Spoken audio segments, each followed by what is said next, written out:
Those words came back to me. Build me a church that will honor my son. And I realized this is the church she wants. Not the one that's sinking into the ground or the one that doesn't fit the environment, but this church of living Native people that will honor her son.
My earliest recollection of vocation is I can remember sitting on a rocking chair when I was 4 or 5 years old, and I was mending my brother's sock. We learned very, very young to do craft work and do things with our hands, and I remember mending this sock and seeing myself in the future working with in an orphanage or in an old age home. And I think it may have come from words. When I was 1.5 or 2 years old, that's when the sisters came to live in Killarney. So I must have heard things that brought that influence to me. Their beginning work in that village. I don't know where the idea of old age home or orphanage came from, because we never had either experience in our village. The old people lived with the family or lived independently for most of their lives, right till the very end. And there wasn't a sense of really having orphans. If someone had lost their parents, their grandparents, or somebody else in the family was bringing them up, they were quite aware of who they were and that their parents had died, but there wasn't a sense of all these orphans that I would have to be concerned about looking after. In terms of a faith context, something that I experienced that really touched me was that I had a little sister who died right after birth, and she would have been about 4 after me.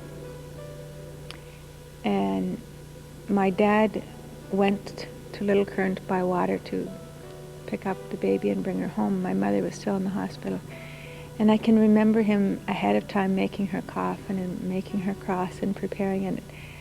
The way he shared that with us, and when he brought home her little body and put it in the coffin and put it on the sewing machine. And we had our own little wake service at home, just us as a family. And the next afternoon having her being buried. But what really struck me was what went through my father's head as he prepared and experienced that loss, and yet was able to be strong for us. That really touched me, because he was all alone. My mother wasn't able to be there.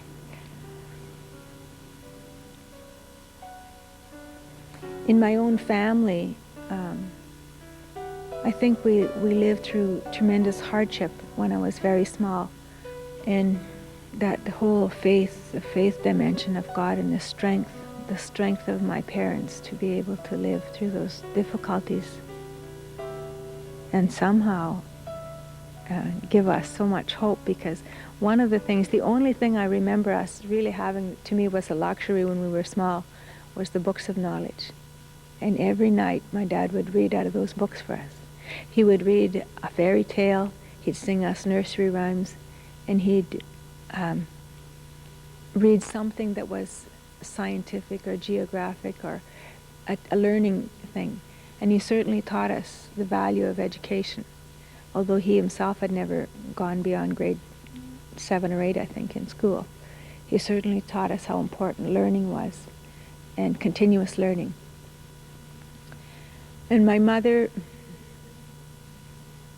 gave us the sense of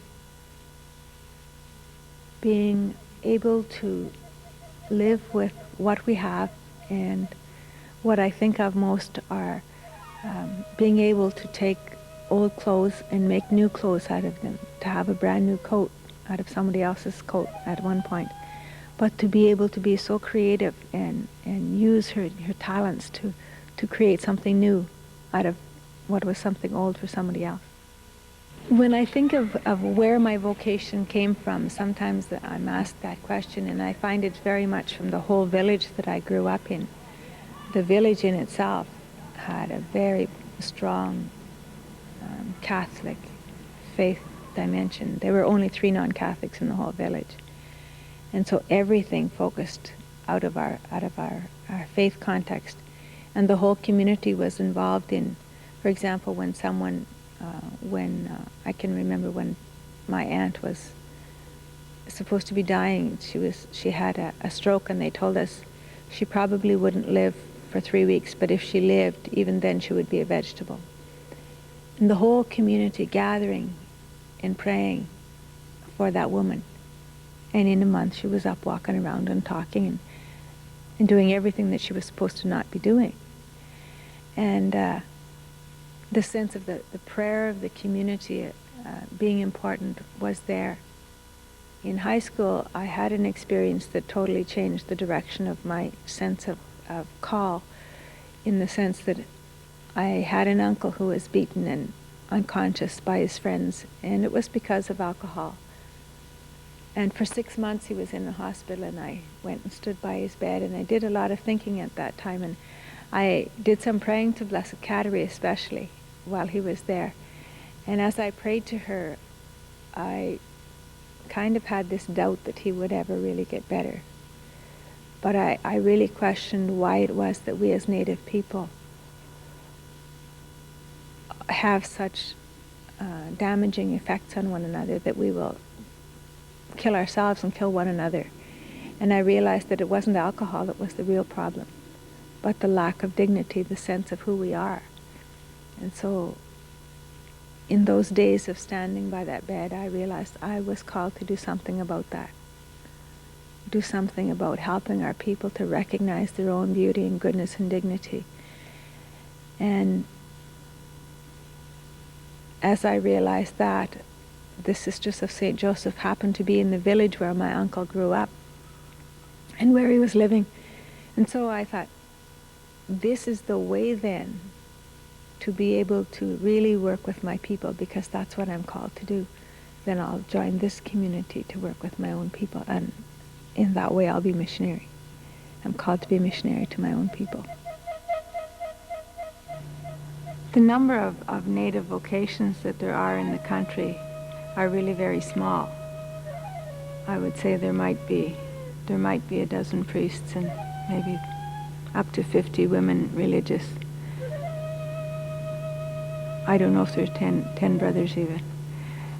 And it's an interesting thing when you do meet them and begin to search what their call has been, and how they would connect with their own people, because in some cases they do not really want to go back to work with their own people. They don't feel that's their particular call. When I reflect on it, I really, part of what I see is my own sister's story, because she, when she entered, did not have a specific sense of being called to work with Native people. When she first entered, her interest was being a teacher. And that's as far as her interest went in terms of, it didn't matter whether it was Native people or non-Native people, her focus was teaching. And only now she's beginning to say, well, yes, maybe I have some responsibility in that direction. And so it's out of the call of the people that she's recognizing that her call might be more directly towards Native people than it was when she first entered. In the development of Native spiritual leaders, whether it's the traditional way, or especially in the traditional way, the person really has a different sense of formation. For example, one person, their call, their role has been from the time they were 8 or 9 years old to accompany their mother or their father when someone has died. And so they start their training when they're 8 or 9 years old to be the person who would be the one to conduct what we would call the wake services in the community.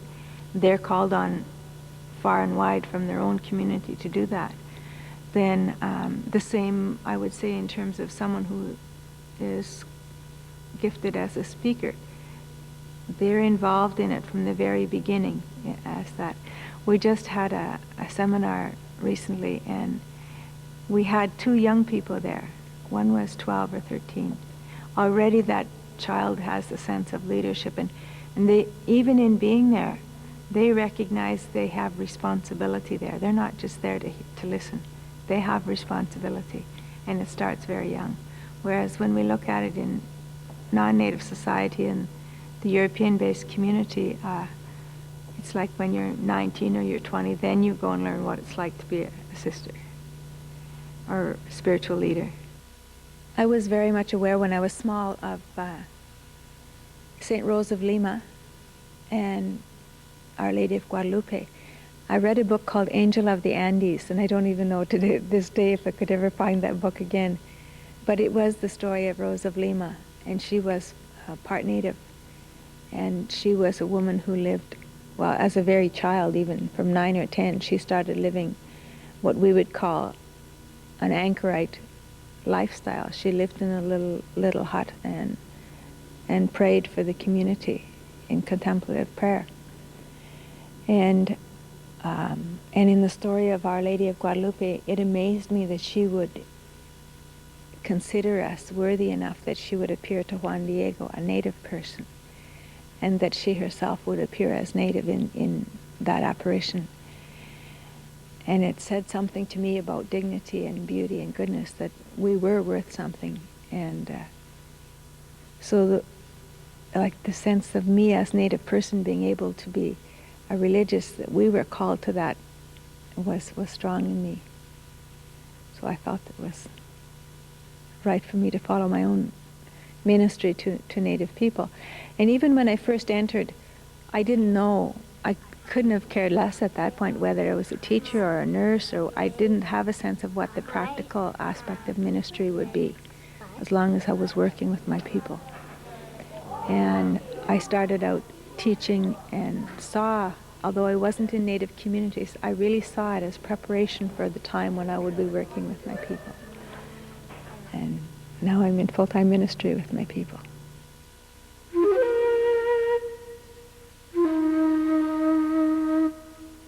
I think that the Sisters of St. Joseph of Sault Ste. Marie, the group, the specific group that I belong to,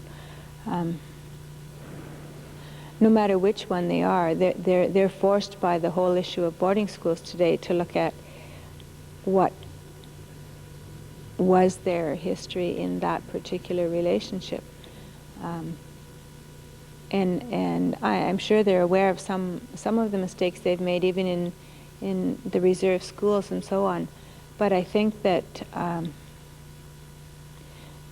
they also recognize, and we as Native people from the North recognize, that whether it was the Sisters of St. Joseph who had a boarding school or not, someone would have had a boarding school. Even in many cases, the Native people themselves run those boarding schools still today. There are still boarding schools running. And the reality is they recognize that they need education, and that was the only possible way. I think they also recognize, although they still don't realize how much damage was done by separating children from their families. I think a blessing of the particular boarding school that I know of that was run by our community was at least the children of the same family were together in the same boarding school.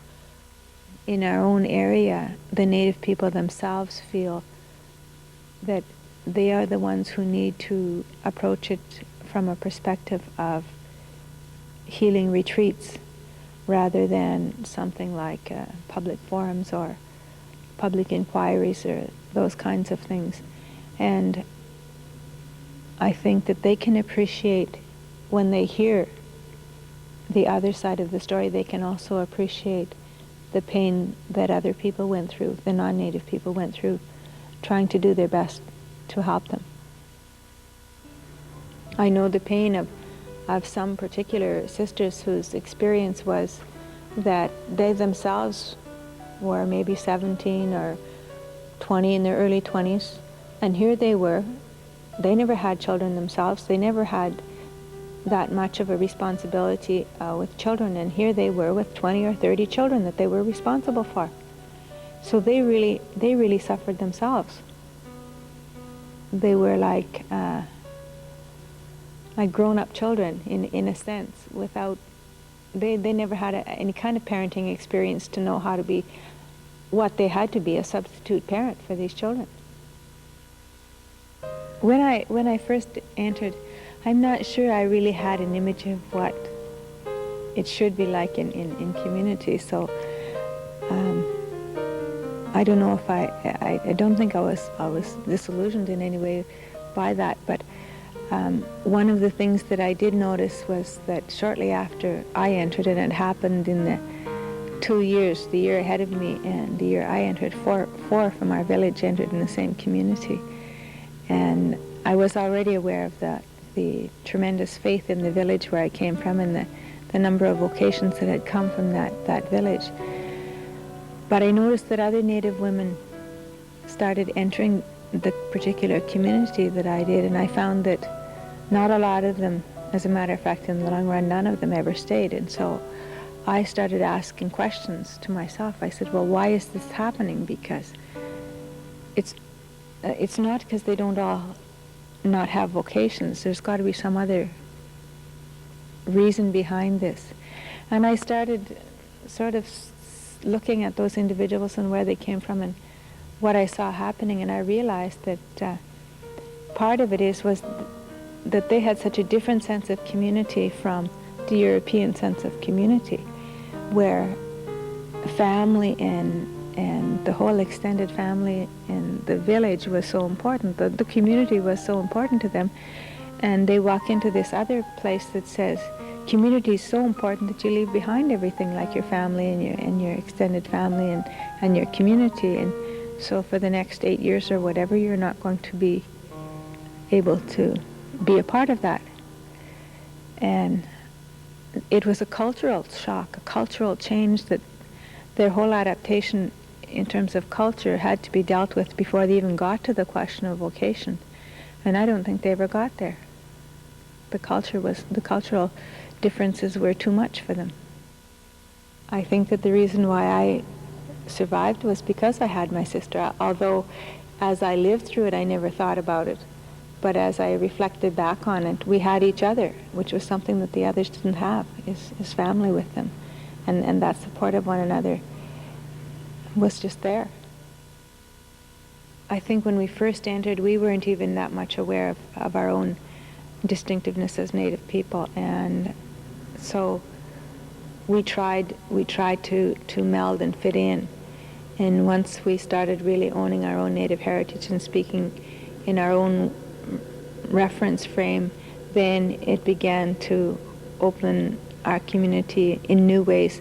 Our community had already been working with Native people in the various reserves around Sault Ste. Marie Diocese, so there was already some awareness, but certainly not the same awareness as having someone living within the community.